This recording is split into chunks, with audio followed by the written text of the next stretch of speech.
Hello friends. आज के session में हम देखेंगे कि स्टैंडर्ड बुक्स जो हमारे 2023 के लिए फॉलो करने कौन कौन से स्टैंडर्ड बुक्स को हम लोग को फॉलो करना है। ठीक है, तो वेलकम है आपका हमारे चैनल पे। ठीक है, तो book list for UPSC CSE 2023। ठीक, स्टैंडर्ड बुक लिस्ट। पहले के वीडियो में मैंने आपसे इसके जो फाउंडेशन बुक्स हैं, जो एनसीईआरटी, जो उसको क्या किया है, डिस्कस कर लिया है। अब हम क्या करेंगे, स्टैंडर्ड बुक्स को क्या करेंगे, डिस्कस करेंगे। तो इस सबसे पहले हमारा हिस्ट्री, जो कि क्या है, एक इम्पोर्टेंट ये है हमारा। तो इसके लिए हम लोगों को एंशियंट हिस्ट्री के लिए आर एस शर्मा, ठीक है, एंशियंट हिस्ट्री के लिए आर एस शर्मा को, और मिडिवल हिस्ट्री के लिए हम लोगों को सतीश चंद्रा की जो बुक है एनसीईआरटी, ये जो है दोनों पुरानी एनसीईआरटी, जिसे ओल्ड एनसीईआरटी, ये पहले एनसीईआरटी के बुक्स में चलती थी, लेकिन इनको क्या किया गया है, चेंज कर दिया गया। तो ये दोनों हमारी क्या है, ओल्ड एनसीईआरटी है, आर एस शर्मा भी और सतीश चंद्रा भी। ठीक है, और मॉडर्न हिस्ट्री के लिए हम लोगों को स्पेक्ट्रम को क्या करना है, फॉलो करना है। स्पेक्ट्रम जो कि राजीव अहिर द्वारा लिखी गई है, जो कि एक आईपीएस है, उनके द्वारा लिखी है, उसको क्या करना है, फॉलो करना है। ठीक है, और एक कल्चर जो हमारा पोर्शन है, हम लिखना भूल गए, सॉरी इसके लिए। ठीक है, तो कल्चर के लिए आप लोगों को नितिन सिंघानिया, ठीक है, नितिन सिंघानिया, आप बुक स्टोर पे जाइएगा, बोलिएगा नितिन सिंघानिया कल्चर के लिए, बहुत ही फेमस बुक है वो भी शायद एक आईपीएस है, उनके द्वारा लिखी गई है। ठीक है, तो आपको नितिन सिंघानिया को, कल्चर के लिए आपको नितिन सिंघानिया को फॉलो करना है।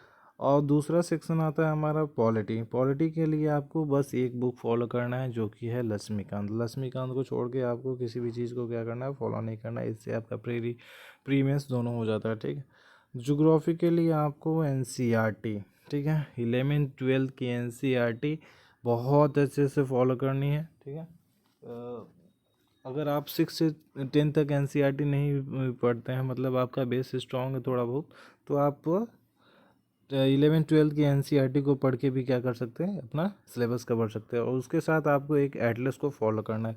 स्टैंडर्ड बुक्स में आपको इंग्लिश मीडियम के लिए जेसी लियोंग ऐसे बहुत सारे बुक हैं, जेसी लियोंग हो गया, खुल्लर हो गया, ये सब बुक्स हैं, लेकिन आपको उतना डीप में जाने की ज़रूरत नहीं। जेसी लियोंग को आप चाहे तो पढ़ सकते हैं। ठीक है, बहुत ही फिजिकल ज्योग्राफी के लिए बहुत ही अच्छी बुक है, लेकिन इंडियन ज्योग्राफी के लिए आपको एनसीईआरटी को ही बहुत अपना बेस बनाना पड़ेगा, क्योंकि इससे डायरेक्ट क्वेश्चन आते हैं। तो आपका ये हो गया, आपको एटलस फॉलो करना है। मैप के इम्पोर्टेंट सेक्शंस को कहाँ कहाँ से क्वेश्चन आते हैं, ये आपको जब आप प्रीवियस ईयर के क्वेश्चन को देखिएगा तो पता चलेगा कि आपको मैप को अच्छी तरह से तैयार करना पड़ेगा। ठीक है, चौथा हमारा सेक्शन है इकोनॉमिक्स। इकोनॉमिक्स में माइक्रो एंड मैक्रो इकोनॉमिक्स से बहुत ज़्यादा इंपॉर्टेंट है। ठीक है, और ये भी जो है 11th-12th की एनसीईआरटी है। ठीक, आपको इसको बहुत अच्छे से क्या करना है, प्रिपेयर करना है। इसके कीवर्ड्स हो गए, कॉन्सेप्ट्स हो गए, इनको बहुत अच्छे से क्या करना है, आपको देखना होगा और इसको अच्छे से तैयार करना होगा। और अगर आप किसी एक स्टैंडर्ड सोर्स को फॉलो करना चाहते हैं तो श्री राम आयर्स का नोट्स है, या फिर आप रामेश सिंह को क्या कर सकते हैं, रामेश सिंह जो कि बहुत ही बल्कि बुक है।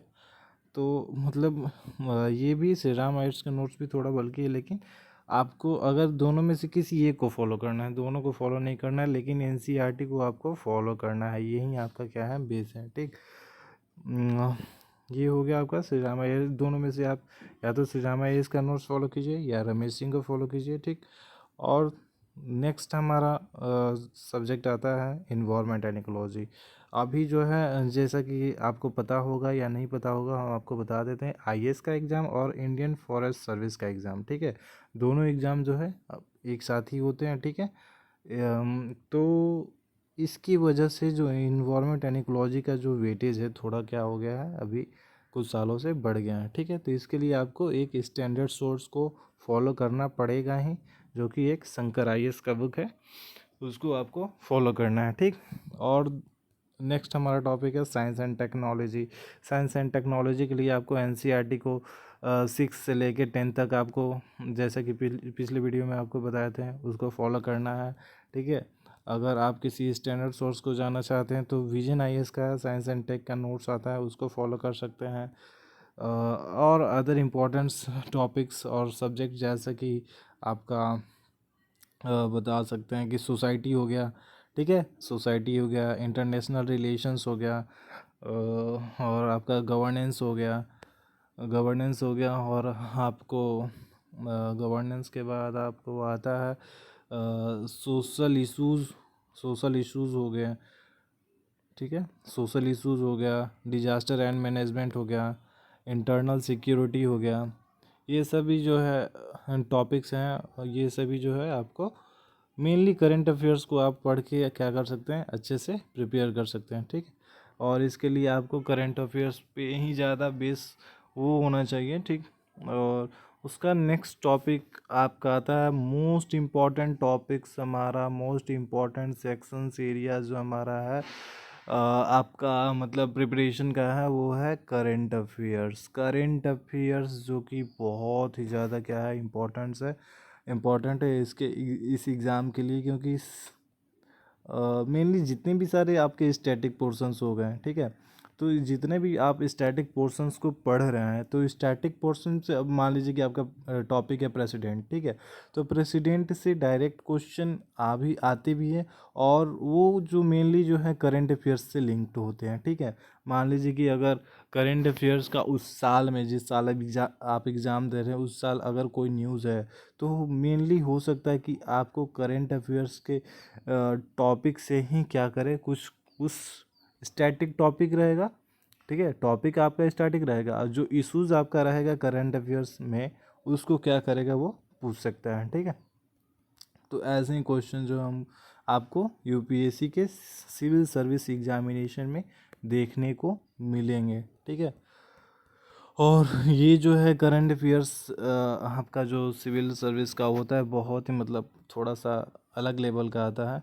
तो इसके लिए आपको किसी भी हालत में न्यूज़पेपर को पढ़ना पड़ेगा, एट एनी कॉस्ट। आप न्यूज़पेपर को कभी भी स्किप नहीं कर सकते हैं, और इसका कोई शॉर्टकट नहीं है। ठीक है, विजन IAS का जो मंथली मैगजीन आता है, दृष्टि का भी आता है, इनसाइट IAS का भी आता है। ठीक है, तो ये सब को आप फॉलो कीजिए, इसमें कोई दिक्कत नहीं है। और आप हो सके तो न्यूज़पेपर का नोट्स बनाइए, या तो लेकिन आप अगर बिगिनर हैं तो आपको समझ नहीं आएगा कि कौन से टॉपिक्स का नोट्स बनाना है और कौन से नहीं। ठीक है, तो इसके लिए आप क्या कर सकते हैं कि डेली बेसिस पे न्यूज़पेपर को पढ़िए। ठीक है, उसको समझिए क्या है, कीवर्ड्स क्या है, और कौन कौन से मतलब क्या इश्यूज चल रहा है, मतलब आपको अवेयर रहना है कि आपके कंट्री में क्या क्या इश्यूज चल रहे हैं, क्या क्या बातें हो रही हैं, क्या हो रहा है, कौन सी इवेंट्स हो रही हैं। ठीक है, आपको अवेयर रहना है। आप दोनों में से किसी एक को फॉलो करें, दोनों फॉलो नहीं करना है आपको। आप द हिंदू या तो इंडियन एक्सप्रेस को फॉलो करें। ठीक है, दोनों में से किसी एक को। ठीक, और आप मंथली बेसिस पे विजन IAS, ये सब जो है, दृष्टि IAS हो गया, IAS बाबा हो गया, ये सभी जो है डेली भी करंट अफेयर्स निकालते हैं। डेली करंट अफेयर्स का और एडिटोरियल्स हमारा जो होता है, उन सभी को क्या करते हैं, निकालते हैं। ठीक है, ये आपका हो गया। तो अगर ये आप मंथली बेसिस पे क्या कर सकते हैं, फॉलो कर सकते हैं। और विजन का PT 365 आता है, मेंस का 365 आता है। ठीक है, ये सभी जो है आपको हम अवेलेबल कराएंगे, लेकिन अभी तो एग्ज़ाम है, नॉर्मल बेसिस पे आप पढ़िए। ठीक, और ऐसे ही आप धीरे धीरे तैयारी स्टार्ट कीजिए। और एक रूटीन, अगर आप चाहें तो हम एक स्ट्रेटजी वीडियो ला देंगे, किस तरह से आप 9-10 महीनों में इसको क्या कर सकते हैं, सिलेबस को कंप्लीट करके और प्रीलिम्स में अगले साल एग्ज़ाम में बैठ सकते हैं। ठीक है, अगर आपको ऐसा वीडियो चाहिए होगा तो आप कमेंट कीजिए। ठीक, और अभी के लिए इतना ही। जो भी होगा क्वेरीज आप कमेंट करके बताइएगा। ठीक है, थैंक यू। लाइक करें और सब्सक्राइब करें। धन्यवाद।